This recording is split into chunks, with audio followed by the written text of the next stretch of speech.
Math এক্সামে সবচেয়ে বড় চ্যালেঞ্জিং জায়গাটা হচ্ছে যে 25 মিনিটের মাঝখানে 25টা এমসিকিউ শেষ করা। এবং শুধু যে ম্যাথ এক্সাম এমন না, আমার কাছে ফিল হয় যে পুরো এইচএসসি এক্সামের সবচেয়ে বড় চ্যালেঞ্জিং জায়গা হচ্ছে ম্যাথ এমসিকিউ।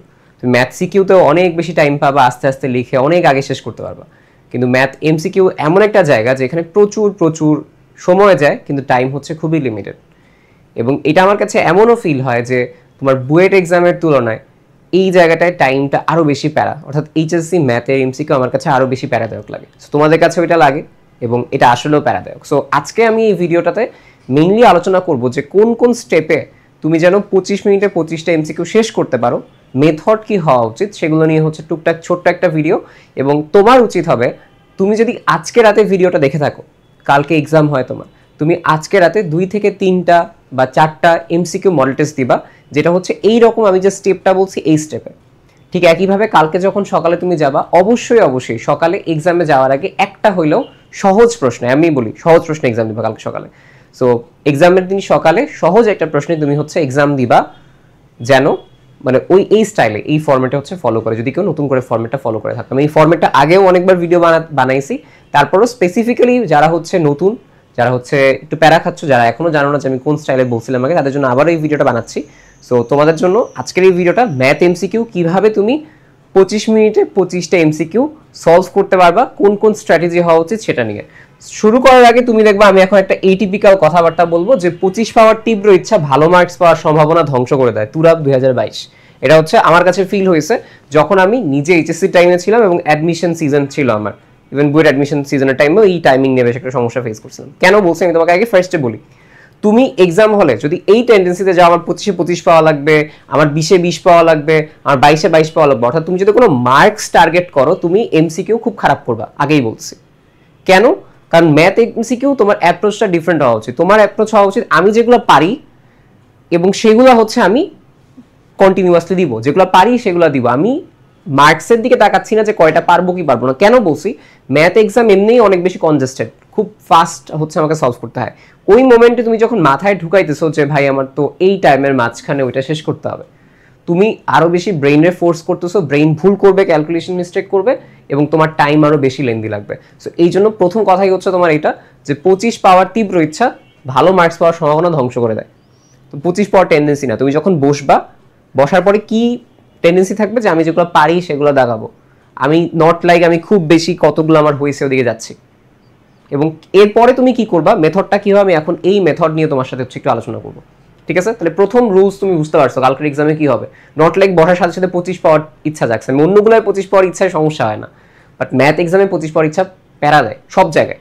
এই যে কথাটা বলছি, এই কথাটা সেভ করে রাখো, যারা ইঞ্জিনিয়ারিং নেবে তারা বুয়েটের এই জিনিসটা হচ্ছে ফিল করবা। ঠিক আছে? আচ্ছা, এবার আসো হচ্ছে তোমার টাইম ম্যানেজমেন্ট কেমন হওয়া উচিত। এইখানে আরো একটা কথা বলা উচিত, সেটা হচ্ছে কি রুল নাম্বার 2 যদি আমি বলি, সেটা হচ্ছে কোনটা, স্কিপ। আসলে স্কিপ রুল, যারা আগে আমার ভিডিও দেখছো তারা জানো এটা, আমি সবসময় বলি যে স্কিপ অলওয়েজ হচ্ছে বেস্ট মেথড এমসিকিউ ভালো করার জন্য। স্কিপ মানে হচ্ছে কোনটা, তুমি ধরো এমসিকিউ পড়তেছো, এমসিকিউ পড়ার টাইমে তোমার হওয়া উচিত এরকম যে তুমি জাস্ট কোয়েশ্চেন দেখলেই বোঝা যায় না, যে আমরা চিন্তা করো ফেসবুক পোস্ট দেখলেই বুঝি যে ফেসবুক পোস্টে এটা এইচএস এর 26 নিয়ে কথা বলছে না 25 নিয়ে কথা বলছে।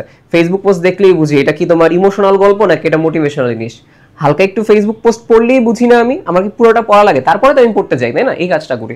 তো আমি সবসময় বলি এমসিকিউ এ ফেসবুক পোস্টের ভ্যালিউ অপরিসীম, মানে ফেসবুক পোস্ট স্টাইলে পড়া। জীবনে বহুত ফেসবুক ইউজ করছে, এখন এটার ইমপ্লিমেন্টেশন করো এক্সাম হলে। তুমি যখন ফার্স্টে কোয়েশ্চেনটা পাইছো, ফার্স্টে একটু উল্টাবা, 10 to 15 সেকেন্ডস উল্টাবা, আর কিছু না, ফার্স্টে উল্টাবা। এটা উল্টানোর পরের যে তোমার কাজ শুরু হবে সেটা হচ্ছে কোনটা, যে তুমি ফেসবুক পোস্টে তাহলে রিড করা শুরু করছো যে কোন জিনিসগুলো আমি খুব সহজে পারি। কেন বলছি আমি তোমাকে বলি, প্রথমবারে কখনো বড় তুমি পারো, ধরো একটা বড় ম্যাথ তুমি পারো, একটা ইন্টিগ্রেশন তুমি পারো, বা একটা হচ্ছে কঠিন জিনিস তুমি পারো, একটা উদ্দীপক পারো, বাট প্রথমবারে যখন প্রশ্ন রিড করতেছো ওইটা দাগায়ও না। কেন বলছি? কারণ তুমি মাত্র এক্সাম শুরু করছো, ম্যাথ এক্সাম শুরু করছো, তোমার ব্রেইন এখনো সেটেলড না। একজন ক্রিকেট ব্যাটসম্যান যখন মাঠে নামে সে কি করে, ঠেকায়। তোমারও কাজ হচ্ছে এখন ঠেকায় ছোট জিনিস করা। সে কিন্তু বড় শট মারতে পারে চাইলে, বাট প্রথমে সে কি করে, সেট হয়। তোমার কাজ হবে অ্যাটলিস্ট পুরো একটা কোয়েশ্চেন রান দিয়ে সহজগুলো দাগায় সেট হওয়া। তাহলে প্রথমবার তোমার পারা জিনিস পড়তে গেলে তুমি হচ্ছে ভুল করবা ফর শিওর, অনেক বেশি হয় এটা। এবং তোমার তখন লোভ হওয়া শুরু করে, আমি তো এটা পারি, আমি কেন দাগাবো না, আমি এটা কেন দাগাবো না। তোমার প্রথমবারে এই কাজটাই স্কিপ করতে হবে, যে আমি পারি ঠিক আছে, বাট এটা বড়, এখানে বেশ কিছু ক্যালকুলেশন আছে, আমি এটা এখন দিব না, আমি পরের স্টেপে চলে যাব। এবং আমার স্টেপ 1 হচ্ছে আমি 7 থেকে 8টা, আমি তোমাকে এতটুকু বলতে পারি ম্যাথ এক্সামে 25টার মধ্যে 7 থেকে 8টা এমন জিনিস থাকে যেটা শর্টকাট দিয়ে করা যায়, শুধুমাত্র অপশন টেস্টিং ধরো 1-2 মানে স্টেপের অপশন টেস্টিং বা ডিরেক্টলি ক্যালকুলেটরে বসানো যায়। বা ধরো তোমার কোন একটা স্টেপ বলবে যে ইয়ার জন্য তোমার ধরো ম্যাট্রিক্সের কিছু ইন্টার কনভার্সন দিবে, তোমার স্ট্রেট লাইনের কিছু ইন্টার কনভার্সন দিবে, ঠিক আছে, বেশ কিছু তোমার হচ্ছে ত্রিকোণমিতি দিবে যেগুলো ডিরেক্টলি অপশন টেস্ট করে হচ্ছে করা যায়, এই টাইপের কিছু নিষ্পাতি বাবা, কিছু বেসিক ডিফারেন্সিয়েশন দিবে যেটা মনে করো 1 লাইন 2 লাইনে বসাইলে হয়ে যায়। সো এরকম কিছু জিনিস যদি তোমার কাছে থাকে যেগুলো তুমি অ্যারাউন্ড ধরো 30 সেকেন্ডের মাঝখানে করতে পারো, এমন অনেক কিছু থাকবে, অনেকগুলো 1 লাইনার পাবা তুমি, একদম জাস্ট সূত্র বসালে হয়ে যায়, এরকম 7 থেকে 8টা পাওয়া যায়, তুমি একটু অ্যানালাইজ করো, আজকে 2টা এক্সাম দাও বুঝতে পারবা। সো ওই 7 থেকে 8টা প্রথমবারই করে ফেলবা পুরো রানে, 25টা কোয়েশ্চেনই অমনে রান করবা, 25টা কোয়েশ্চেন একটা কোয়েশ্চেন পড়ছো মানে একটু গ্লিমস নিবা যেটা তুমি ওরকম শর্টকাটের মধ্যে পড়ে কিনা বা সহজ কিনা, গ্লিমস নিলাম বুঝলাম যেটা শর্টকাটের মধ্যে পড়ে না, বাদ, গ্লিমস নিলাম বুঝলাম যে আমি পারি, বড় হবে, বাদ, এরপরটা গিয়ে দেখলাম হ্যাঁ শর্টকাট আছে, পারবো, এবার আনসার করা শুরু করলাম। সো দ্যাটস ইট, এটা হচ্ছে তোমার এখানে হওয়া উচিত। ওকে, সো এইটা করার পরে সেকেন্ড স্টেপে গিয়ে তুমি কি করবা, সেকেন্ড স্টেপে গিয়ে তুমি হচ্ছে ফিগার ড্র করবা। ফিগার মানে ফিগার ড্র বলতে ফিগারের যেগুলো আছে সেই ফিগার আইডেন্টিফিকেশন করা, ইন্টিগ্রেশনটা সেকেন্ড স্টেপে দাও, থার্ড স্টেপে দরকার নেই, কারণ ইন্টিগ্রেশন শেষের দিকে নিয়ে গেলে ইন্টিগ্রেশন মাথা কাজ করবে না। ইন্টিগ্রেশন না প্রথমে না শেষে সেকেন্ড রান যখন দিচ্ছ, লাইক 25টা এমসিকিউ শেষ করার পরে মানে 7-8টা 25টার মধ্যে দাগানোর পরে আবার আসছো তুমি, এখন প্রথমবার যখন তুমি দিয়ে ফেলছো দুইটা লাভ হবে, এক হচ্ছে তুমি পুরো কোয়েশ্চেনের আইডিয়া পেয়ে গেছো কোন জায়গায় কি কোয়েশ্চেন আছে, সেকেন্ড হচ্ছে মাথা খুলে গেছে, তুলনামূলক সেট হয়েছে, এখন তুমি বড় বড় 6 হাঁকাইতে পারবা। এরপরে তুমি হচ্ছে ফিগার রিলেটেড যেটা, ইন্টিগ্রেশন রিলেটেড যেটা, অপশন টেস্টিং যেগুলো একটু লং সেগুলো হচ্ছে দাগাও, এবং এইটা অ্যারাউন্ড তোমার 10টার মধ্যে যদি তোমার থাকে, এখানে আমি ধরে নিলাম যে তোমার 13 মিনিটসের মতো লাগবে, 10টা থেকে 11টার মতো। সো অন অ্যান অ্যাভারেজ তুমি দেখা যাবে যে প্রায় 16 মিনিটের মাঝখানে তুমি যদি এই ফরম্যাটে আগাও প্রায় তোমার অনেকগুলো হয়ে যাবে। বিশ্বাস করো আমার নিজের সমস্যা হয়তো এমসিকিউ আমি এই ফরম্যাটে আগানোর পরে আমার হয়েছে, ঠিক আছে, আমি এই জন্য তোমাদের হচ্ছে জিনিসটা বলতে পারি। বাট যার যে অবস্থানই আছে, তোমার যদি সিগনিফিকেন্ট মার্কস নাও বাড়ে, বাট এতটুকু বলতে পারি তুমি যদি কোনো ম্যাথ পারো দাগায় আসতে পারবে এক্সামে, ম্যাথ পারলে দাগায় আসতে পারবা। তোমাদের ক্ষেত্রে মেইনলি কি হয় জানো, ম্যাথ পারো দাগায় আসতে পারো না, কারণ টাইম নেই।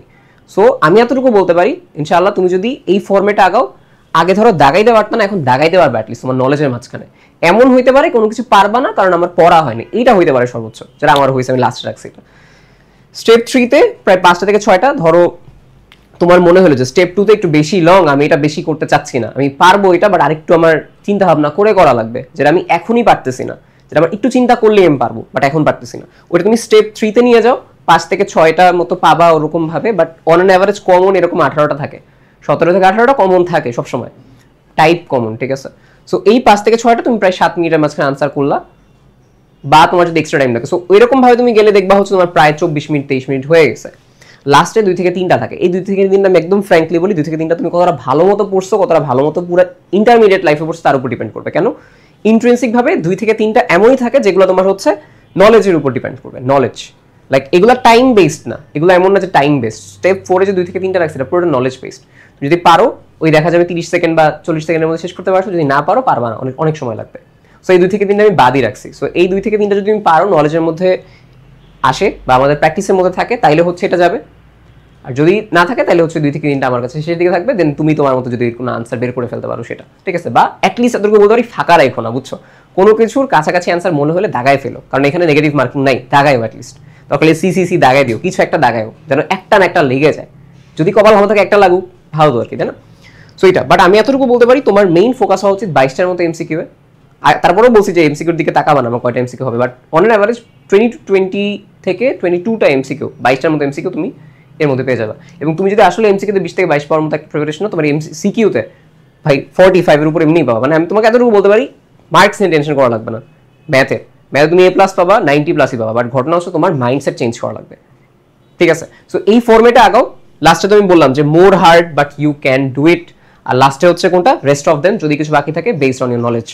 সো এই জিনিসটা হচ্ছে মেনটেন করো, এই জিনিসটা হচ্ছে অনেক বেশি কাজে লাগবে আশা করি। আর এই ফরম্যাটটা সেম ভাবে তুমি যখন, মানে এই ফরম্যাটে আমি আসলে বইয়ের ম্যাথও দিছিলাম, বইয়ের ফিজিক্স দিছিলাম, সবকিছু এই ফরম্যাটে দিছি। সো এই ফরম্যাটটা মাথায় রাখো, অ্যাডমিশন টাইমে এই জিনিসটা যে কোনো জায়গায় এক্সাম দাও, তুমি ইঞ্জিনিয়ারিং দাও, মেডিকেল দাও, বা হচ্ছে দাও, সেই জায়গায় কাজে লাগবে। বলতে পারো ভাই আপনি ইঞ্জিনিয়ারিং বেশি কথা বলছেন কেন, ইঞ্জিনিয়ারিং বাই চান্স হচ্ছে আমি বইয়ের দিয়েছিলাম, আলহামদুলিল্লাহ হয়েছিল। সো ওই পার্সপেক্টিভে বলতেছেন, এছাড়া কিছু না।